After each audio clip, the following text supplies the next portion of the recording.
Chapter 11. The Blood. Let's discuss the components of the blood. Let's dive into the composition of blood and understand its critical components and functions. Did you know that 45% of blood consists of formed elements? These are the solid components of blood, including red blood cells, white blood cells, and platelets. RBC stands for red blood cell. Red blood cells are responsible for transporting oxygen to the tissues, enabling them to function efficiently. Here's a key term. HCT is the abbreviation for hematocrit, which refers to the percentage of blood volume composed of RBCs. WBC stands for white blood cell. These cells play a vital role in the immune system, protecting the body against infections and foreign invaders. Platelets are responsible for clotting blood. Without platelets, the body would struggle to stop bleeding from injuries. What is plasma? It's the clear, yellowish fluid in blood that contains albumin for maintaining blood pressure, globulin for immunity, and fibrinogen, a protein essential for blood clotting. How is serum similar to plasma? Serum is almost identical to plasma, except it does not contain any clotting proteins. Let's explore the composition of blood and its vital role in the body. Use the figure to visualize the different components of blood and how they contribute to total blood volume. Blood is classified as a connective tissue because it consists of cells, such as red blood cells, white blood cells, and platelets, suspended in a liquid matrix known as plasma. This unique structure allows blood to perform essential functions like oxygen transport, immunity, and clotting. Did you know that an average human body contains approximately 10 pints of blood? This blood volume varies slightly based on factors like age, gender, and body size. Blood is made up of 45% formed elements, which include cells and platelets. 55% plasma, the liquid portion that contains proteins, nutrients, and waste products. Take a moment to look at the figure and notice how blood components are represented as percentages of total blood volume based on body weight. Let's discuss how understanding root elements, prefixes, and suffixes allows us to build and decode complex medical terms. Mastering these elements is essential for expanding your medical vocabulary. Let's start with the root elements. These are the foundation of medical terms. Col means glue. Think of collagen, the protein that acts as a glue holding tissues together. Cyt means cell. This root is found in words like cytoplasm, the substance within a cell. Now let's add meaning with suffixes. These modify the root to create a more specific term. Cret means to separate. For example, hematocrit refers to the separation of red blood cells in a blood sample. Gen means to produce, found in terms like pathogen, which refers to an agent that produces disease. By combining roots, prefixes, and suffixes, you can construct terms like cytogen, something that produces cells; hematocrit, a process to separate blood components. Let's explore the 9 essential functions of blood and how they contribute to maintaining homeostasis in the body. Function 1. Temperature regulation. Blood helps maintain body temperature by circulating warm fluid to the internal organs and extremities. This ensures that heat is evenly distributed throughout the body. Function 2. Nutrient transport. Where are vitamins, minerals, and nutrients stored before being released into the blood? That's right, they're stored in the digestive system. Function 3. Detoxification. Which organs detoxify blood? The liver and kidneys play a vital role in filtering and removing toxins from the blood. Function 4. Hormone secretion. What type of glands secrete hormones into the blood, endocrine or exocrine? The answer is endocrine glands. They release hormones directly into the bloodstream to regulate various bodily functions. Function 5. Gas transport. Blood transports oxygen from the lungs to body tissues and carries carbon dioxide from the tissues back to the lungs for exhalation. This exchange is critical for respiration and energy production. Function 6. Protection. The cells and chemicals in the blood protect the body from foreign substances, such as bacteria and viruses. Blood is a vital component of the immune system. Function 7. Clot formation. Clot formation is the first step in the healing process, preventing excessive bleeding and allowing wounds to heal. Function 8. pH balance. Blood maintains its pH using a buffer system, keeping it between 7.35 and 7.45. A neutral pH is 7. Less than 7 is acidic, and greater than 7 is alkaline. Function 9. Osmosis. Osmosis is the passage of a liquid through a semi-permeable membrane, allowing nutrients, gases, and waste products to pass between the blood and body tissues. Maintaining the normal pH range of blood between 7.35 and 7.45 is absolutely critical for life. Failure to stay within this range can disrupt essential bodily functions, leading to paralysis and, in severe cases, even death. This highlights the importance of the blood's buffer system, which constantly works to keep the pH balanced and stable. Let's practice identifying terms based on their definitions. This is an essential skill for mastering medical terminology. A breakdown product of skeletal muscle is called. The correct term is creatinine. Substances that have a pH above 7 are referred to as. That's right, alkaline. What is the end product of nitrogen metabolism? The answer is urea. What term describes something that is sticky and resistant to flowing? The correct term is viscous. Let's discuss red blood cells, or erythrocytes. Let's take a closer look at the red blood cell, or RBC, and its unique structure and function. Use the figure to visualize the anatomy of an RBC as we discuss its features. The red color of RBCs comes from hemoglobin, a protein that binds to oxygen and transports it throughout the body. Did you know that mature RBCs do not have a nucleus? This allows more room for hemoglobin, making them highly efficient at carrying oxygen. Why are RBCs biconcave in shape? Their biconcave shape increases their surface area, enabling a more rapid flow of gases like oxygen and carbon dioxide into and out of the cell. Let's explore the critical functions of red blood cells and their role in transporting essential molecules throughout the body. Red blood cells are responsible for transporting three key molecules: oxygen, carbon dioxide, nitric oxide. Oxygen is transported from the lungs to tissues throughout the body. RBCs bind oxygen to hemoglobin, enabling efficient delivery to cells that need it for energy production. Carbon dioxide, a waste product of cellular metabolism, is carried by RBCs back to the lungs for exhalation. This process helps maintain a balanced internal environment. Nitric oxide serves a unique and essential function. It signals smooth muscles to relax, aiding in processes like regulating blood vessel diameter. Additionally, it helps transmit signals from nerve to nerve, supporting communication within the nervous system.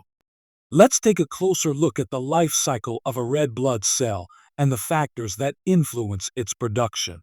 Use the figure to follow along as we discuss each step. Erythropoiesis is the process by which RBCs are produced, and it occurs in the red bone marrow. This process is regulated by the hormone erythropoietin, which controls the rate of RBC production. For example, when oxygen levels in the blood are low, erythropoietin signals the body to produce more RBCs. The average lifespan of an RBC is approximately 120 days. During this time, RBCs circulate through the bloodstream, delivering oxygen and removing carbon dioxide. RBC production is heavily influenced by nutrients absorbed through the digestive tract, including iron, essential for hemoglobin formation, B vitamins such as B12, which play a critical role in DNA synthesis, folic acid, vital for cell division and development, amino acids, the building blocks of proteins necessary for RBC formation.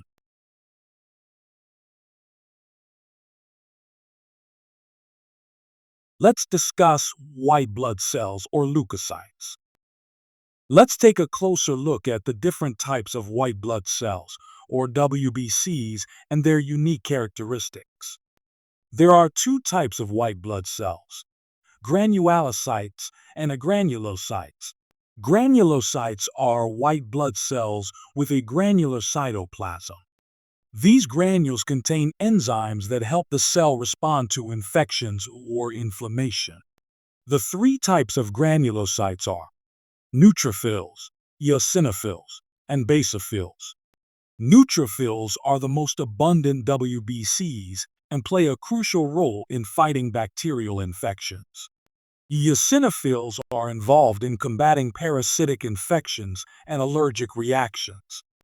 Basophils release histamine and other chemicals that contribute to inflammatory responses. In contrast, monocytes and lymphocytes are classified as agranulocytes, meaning they do not have granules in their cytoplasm.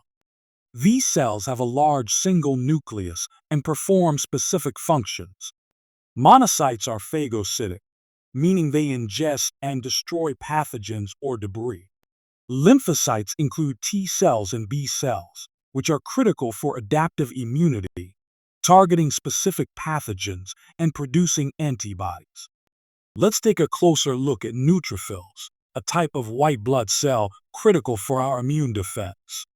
Use the figure to visualize the structure of a neutrophil as we discuss its features. Neutrophils make up 50 to 70% of all white blood cells, making them the most abundant type of WBC. These cells play a vital role in protecting the body from infection. Neutrophils have a phagocytic action. What does that mean? It means that neutrophils eat or ingest foreign substances, such as bacteria, viruses, and dead cells, to eliminate them from the body. In addition to phagocytosis, neutrophils secrete enzymes that destroy certain bacteria, enhancing the body's ability to fight infection. Now, let's focus on eosinophils, a specialized type of white blood cell. Use the figure to visualize the structure and unique characteristics of an eosinophil as we discuss its functions. Eosinophils make up 2 to 4% of the total white blood cell count. While less abundant than neutrophils, they play a critical role in the body's immune response. Eosinophils are particularly active during allergic reactions. They help regulate the body's immune response and can contribute to inflammation during allergies. Can eosinophils function outside the bloodstream? Yes. Eosinophils can leave the bloodstream and still function effectively. For example, during certain allergic reactions, eosinophils migrate to affected tissues to perform their immune duties. Let's now focus on basophils, the rarest type of white blood cell. Use the figure to visualize the structure of a basophil as we discuss its unique characteristics and functions. Basophils make up less than 1% of the total white blood cell count. Though they are the least abundant WBC, they play a critical role in the body's immune and healing processes. Basophils migrate to damaged tissue, where they help to Increase blood flow by releasing substances like histamine, which dilates blood vessels. Prevent blood clotting by releasing heparin, an anticoagulant. Let's shift our focus to monocytes and lymphocytes, two types of white blood cells classified as agranulocytes. Unlike granulocytes, monocytes and lymphocytes do not have granules in their cytoplasm. Instead, they feature a large, single nucleus, which is essential for their specialized functions. Monocytes are the largest blood cells and make up 3 to 8% of the total WBC count. Their size allows them to perform powerful immune functions. Monocytes transform into macrophages when they migrate into tissues. These macrophages play a critical role in the immune system by phagocytizing, eating bacteria, dead cells, and other debris. This process helps clean up infections and damaged tissue, promoting healing. Now, let's take a closer look at lymphocytes, one of the key components of the immune system. Use the figure to visualize their structure, paying special attention to their large nucleus. Lymphocytes make up 25 to 35% of the total white blood cell count, making them the second most abundant type of WBC. These cells are essential for immune responses and play a critical role in defending the body against infections. Lymphocytes are produced in the red bone marrow and then migrate to lymphatic tissues, such as the spleen and lymph nodes, where they become fully functional. There are two primary forms of lymphocytes. B cells. These cells produce antibodies that target specific pathogens. T cells. These cells attack infected or cancerous cells directly and regulate immune responses. Take a closer look at the words on the slide, all of which share the same suffix. By understanding the suffix, we can easily identify and define each term. The suffix "cyte" means cell. This suffix is commonly used to describe various types of cells in the body, particularly white blood cells. Let's explore the differences in the following terms, all of which end with "cyte." A granulocyte refers to a WBC without any granules in its cytoplasm. Examples include monocytes and lymphocytes. Granulocyte, a cell that contains multiple small granules in its cytoplasm. Examples include neutrophils, eosinophils, and basophils. Leukocyte, another name for a white blood cell. It's a general term that encompasses all types of WBCs. Lymphocyte, a small WBC with a large nucleus, essential for immune responses.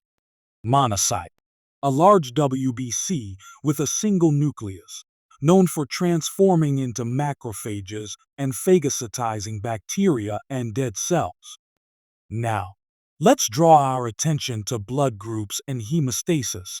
Let's explore the relationship between antigens, antibodies, and how they determine blood type. This is a fundamental concept in understanding the immune response and blood compatibility. Red blood cell surface antigens. Red blood cells have specific antigens on their surface. These antigens act as markers that define blood type. Plasma antibodies. Antibodies are proteins found in the plasma. They are highly specific and can bind to only one type of antigen.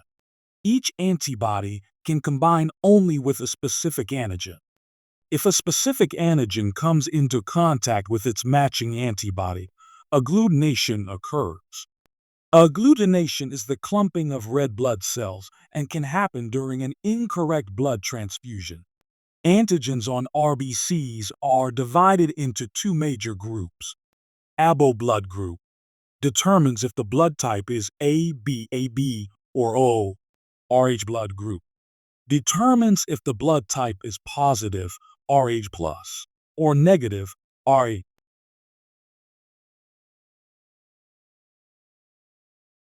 Let's explore the Rh factor, another critical component of blood typing. and understand how it affects blood transfusions and pregnancy. Use the figure to follow along as we discuss its complexities. What is the Rh factor? When the Rh antigen is present on the surface of red blood cells, the blood type is classified as Rh positive. When the Rh antigen is absent, the blood type is classified as Rh negative. For a blood transfusion to be safe, both the ABO type and the Rh factor must match. If an Rh negative person receives Rh positive blood, their immune system will produce anti-Rh antibodies, leading to RBC agglutination or clumping and hemolysis or destruction of red blood cells. This reaction can be life-threatening. A serious condition, known as erythroblastosis fetalis, can occur when the mother and fetus have differing Rh factors. For example, if an Rh negative mother is carrying an Rh positive fetus, her immune system may produce anti-Rh antibodies that attack the fetus's red blood cells. This can result in severe anemia and other complications for the fetus. Modern medicine addresses this risk with treatments like ROGAM, an injection that prevents the mother's immune system from producing these harmful antibodies. Let's delve into the critical role of hemostasis and how platelets, also known as thrombocytes, help maintain it. Hemostasis is the body's process of stopping bleeding and repairing injured blood vessels. When hemostasis is disrupted, it can lead to severe outcomes such as organ injury or even death. Another term for platelets is thrombocytes. These tiny cell fragments play a central role in clot formation and vessel repair. Platelets are more than just clot-forming cells. They contain specific coagulation factors that contribute to the healing process. Vasoconstrictors. These chemicals cause injured blood vessels to constrict, reducing blood flow to the damaged area. Chemicals to attract neutrophils. Platelets release signals that attract neutrophils to the site of injury, initiating the immune response and aiding in tissue repair.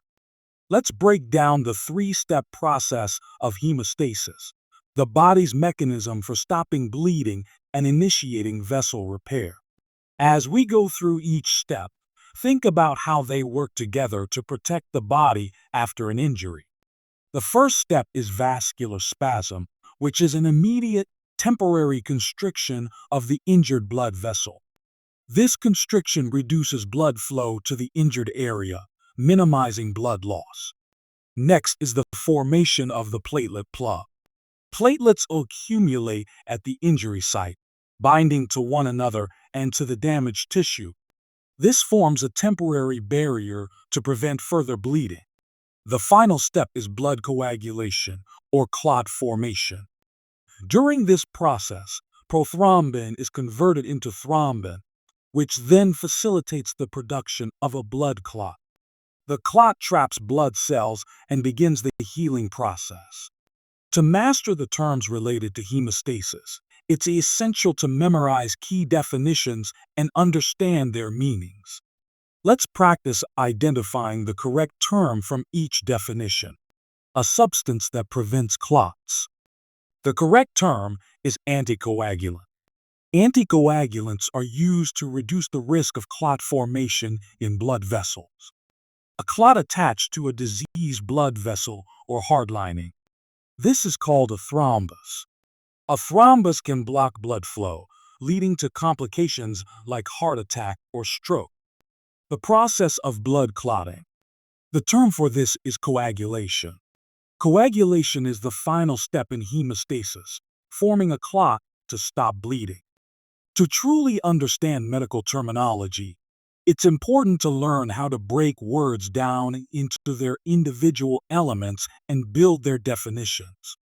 Let's break down the word agglutinate step by step. The prefix ag means to or toward. The root gluten refers to glue or sticking. The suffix ate means to perform an action. By putting it all together, agglutinate means to stick together or clump. This term is often used in biology to describe the clumping of cells, such as red blood cells, during agglutination. Let's discuss the disorders of blood cells. Let's take a closer look at anemia, a condition that affects the body's ability to carry oxygen in the blood.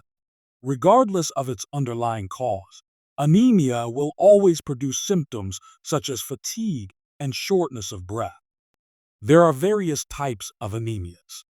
Iron deficiency anemia is a type of anemia, can be caused by blood loss, a poor diet, or problems with iron absorption. Pernicious anemia is due to a vitamin B12 deficiency, which is essential for red blood cell production. Sickle cell anemia is a genetic disorder most commonly found in African Americans, Africans, and some Mediterranean populations. This condition causes red blood cells to form a sickle shape, which affects their ability to carry oxygen effectively. Hemolytic anemia occurs when there is excessive destruction of both normal and abnormal red blood cells. Aplastic anemia is a condition in which the bone marrow is unable to produce sufficient new cells of all types, leading to a significant decrease in red blood cells, white blood cells, and platelets. Let's dive deeper into the topic of anemia, focusing on its definition and one specific type, sickle cell anemia. What is anemia? Anemia is defined as a reduction in the number of circulating red blood cells, RBCs. This reduction affects the body's ability to transport oxygen, leading to symptoms like fatigue and shortness of breath. Sickle cell anemia is a genetic disorder that affects the shape and function of red blood cells. Instead of being round and flexible, these cells take on a deformed sickle shape, which hinders their ability to carry oxygen and navigate through blood vessels. Who is most affected? This condition is found most commonly in African Americans, Africans, and some Mediterranean populations. Use the figure to illustrate the distinctive sickle-shaped red blood cells and compare them to normal round RBCs. Let's take a closer look at anemia, its symptoms, and other related blood disorders that can affect red blood cells and their function. Regardless of its underlying cause, anemia will always produce symptoms like fatigue and shortness of breath. These symptoms result from the reduced oxygen carrying capacity of red blood cells. Sickle cell anemia is a classic example of a hemoglobinopathy, a group of disorders caused by abnormalities in hemoglobin structure or function. In this condition, hemoglobin abnormalities cause red blood cells to assume a sickle shape, impairing their ability to carry oxygen. Another significant condition is polycythemia vera, which refers to the overproduction of red blood cells, RBCs, and white blood cells, WBCs. The cause of this disorder is unknown, but it can lead to thickened blood and an increased risk of clots. Coagulation is a term used to describe the presence of irregular-shaped red blood cells in the bloodstream. These abnormalities can indicate various underlying conditions, including certain anemias or bone marrow disorders.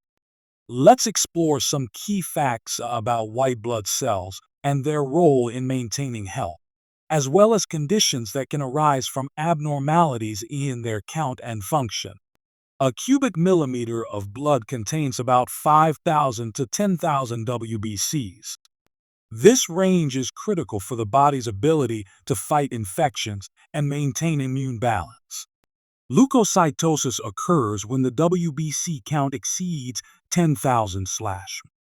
Common causes of leukocytosis include allergic reactions, infections like typhoid fever, malaria, tuberculosis, whooping cough, and infectious mononucleosis. Leukemia is a type of cancer affecting the hematopoietic tissues, leading to the production of an excessive number of abnormal leukocytes. These abnormal cells take over the bone marrow, reducing the production of RBCs, normal WBCs, and platelets. This leaves the body vulnerable to infections and bleeding. There are two general types of leukemia: lymphoid leukemia and myeloid leukemia. Lymphoid leukemia is characterized by the uncontrolled production of lymphocytes. Myeloid leukemia is defined by the uncontrolled production of granulocytes. Use the figure to illustrate the characteristics of myeloid leukemia. Leukopenia occurs when the WBC count drops below 5,000/. It is commonly associated with viral infections such as measles, mumps, chickenpox, polio, and AIDS. Pancytopenia is a result of cancer chemotherapy. It involves a decrease in erythrocytes, leukocytes, and thrombocytes. Let's now explore blood disorders related to clotting and bleeding. These conditions can range from clotting deficiencies to excessive clot formation, each with unique causes and effects on the body. Hemophilia is caused by a deficiency in coagulation factor VIII, which is critical for proper blood clotting.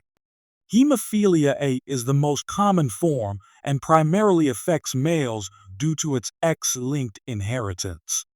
This disease involves a deficiency in a specific protein of clotting factor VIII. The deficient protein is a different part of factor VIII than the one affected in hemophilia. Von Willebrand disease affects both males and females. In DIC, the clotting mechanism is activated throughout the entire cardiovascular system. This is often triggered by a severe bacterial infection. Small clots form in vital organs, compromising their function. Over time, the clotting system becomes overwhelmed, leading to severe bleeding. A thrombus is a clot attached to the inside lining of a blood vessel. An embolus is a thrombus that breaks off and travels within the circulatory system. Both a thrombus and an embolus can obstruct blood vessels, leading to reduced blood flow and tissue damage. Purpura refers to bleeding into the skin from small arterioles, causing purple or red spots to appear. This is a visible sign of underlying bleeding issues. Let's turn our focus to platelet-related disorders, specifically thrombocytopenia and other conditions affecting platelet count and function. What is thrombocytopenia? Thrombocytopenia is defined as a low platelet count, specifically below 100,000/. Platelets, also known as thrombocytes, are essential for clotting and vessel repair. A low count can lead to bleeding issues. What is the causes of thrombocytopenia? This condition often occurs when the bone marrow is destroyed by radiation, chemotherapy, and leukemia. Thrombotic thrombocytopenic purpura and hemolytic uremic syndrome are acute and potentially fatal disorders. In both conditions, loose strands of fibrin are deposited in small blood vessels. These fibrin strands damage platelets and red blood cells, leading to complications such as organ damage and severe bleeding. Hennig-Schönlein purpura is a disorder characterized by. Let's discuss procedures and pharmacology for the blood. Let's shift our focus to the diagnostic tests used to evaluate blood disorders and overall hematologic health. These tests provide critical insights into the functioning of red blood cells, white blood cells, platelets, and clotting mechanisms. A CBC is one of the most common diagnostic tests and includes RBC count. Measures the number of red blood cells in a given volume of blood. Hemoglobin indicates the oxygen carrying capacity of the blood. Hematocrit reflects the percentage of blood volume made up of RBCs. MCV, or mean corpuscular volume, reflects the size of red blood cells. MCH, or mean corpuscular hemoglobin, shows the average amount of hemoglobin per RBC. MCHC, or mean corpuscular hemoglobin concentration, displays the average concentration of hemoglobin in RBCs. WBC count measures the total number of white blood cells. Platelet count assesses the number of platelets, which are critical for clotting. WBC differential breaks down the percentages of different types of white blood cells. Serum iron determines the amount of iron present in the blood. Ferritin measures the iron storage component in the blood, providing insights into iron reserves. Erythrocyte sedimentation rate is a nonspecific measure of inflammation, often elevated in infections, autoimmune disorders, and cancers. Bone marrow biopsy, performed to investigate conditions like anemias, polycythemia, cancers, and bone marrow diseases. This test involves extracting a small sample of bone marrow for detailed examination. Prothrombin time and partial thromboplastin time are used to monitor anticoagulant therapy and evaluate the clotting ability of the blood. Let's explore some therapeutic procedures used in hematology. These procedures are vital for treating blood disorders and restoring essential functions of the circulatory system. Blood transfusion replaces lost red blood cells to restore the oxygen-carrying capacity of the blood. This is critical in cases of severe blood loss, anemia, or when red blood cell production is impaired. Bone marrow transplant involves transferring healthy bone marrow to a patient whose own bone marrow has been damaged or destroyed. It is commonly used to treat conditions such as leukemia, aplastic anemia, and lymphomas. Hematopoietic stem cells are found in bone marrow. Hematopoietic stem cells are remarkable because they are capable of generating all types of blood cells. These cells play a pivotal role in bone marrow transplants and regenerative therapies. Gene therapy is still in the experimental stage. Gene therapy involves replacing mutated genes with a healthy copy to correct genetic disorders. This approach shows promise in treating inherited blood disorders such as sickle cell anemia and thalassemia. Now, let's dive into the therapeutic agents used in the treatment and prevention of blood clots. Each of these agents plays a unique role in managing clot formation and dissolution. Aspirin works by reducing platelet adherence, making it harder for clots to form. It is often used as a preventive measure in individuals at risk for heart attacks or strokes. Heparin prevents the formation of prothrombin and fibrin, key components in the clotting process. It is frequently used in hospitals to prevent clots in patients undergoing surgery or with immobility. Warfarin works by preventing the synthesis of prothrombin, which reduces the blood's ability to clot. This anticoagulant is often prescribed for conditions like atrial fibrillation or deep vein thrombosis. Pradaxa/Xarelto inhibit the activation of prothrombin or directly block the synthesis of thrombin, a key enzyme in clot formation. They are newer anticoagulants that provide an alternative to warfarin with fewer dietary restrictions. Streptokinase dissolves fibrin clots, breaking down existing clots to restore blood flow. It is commonly used in the emergency treatment of heart attacks and pulmonary embolisms. Now, let's explore the therapeutic agents used in the treatment of various blood disorders. These agents and treatments are tailored to address specific conditions, improving patient outcomes and quality of life. Recombinant factor VIII is the main medication used to treat hemophilia A. It replaces the deficient factor VIII needed for normal blood clotting. Desmopressin acetate is a synthetic version of vasopressin. This medication helps increase clotting factors and is used in mild hemophilia A or von Willebrand disease. Vitamin B12 is critical for treating pernicious anemia, a condition caused by a deficiency in B12 absorption. It helps restore normal red blood cell production.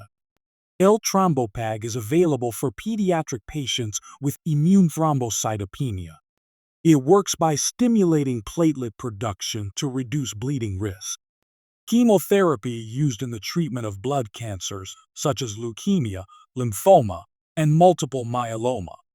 It targets and destroys rapidly dividing cancerous cells. Radiation therapy focuses high-energy rays to kill or shrink cancer cells in the blood or bone marrow. It's often used in conjunction with chemotherapy.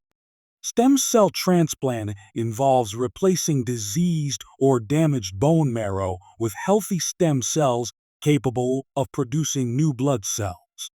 This is often used for patients with blood cancers, aplastic anemia, or genetic blood disorders. Let's now turn our attention to abbreviations, a critical part of medical terminology. These abbreviations are used as medical shorthand, helping healthcare professionals communicate quickly and efficiently. First, let's look at measurement abbreviations. DL stands for deciliter, which is 1/10 of a liter. FL refers to a femtoliter, which is 1/400th of a liter. L stands for liter, a standard unit of volume in medicine. PG refers to a picogram, which is 1/1,000,000th of a gram. Next, we have red blood cell indices. MCH. Mean corpuscular hemoglobin refers to the average amount of hemoglobin in an average red blood cell. CHC. Mean corpuscular hemoglobin concentration is the average concentration of hemoglobin in a given volume of RBCs. CV. Mean corpuscular volume measures the average size of a red blood cell. TIBC.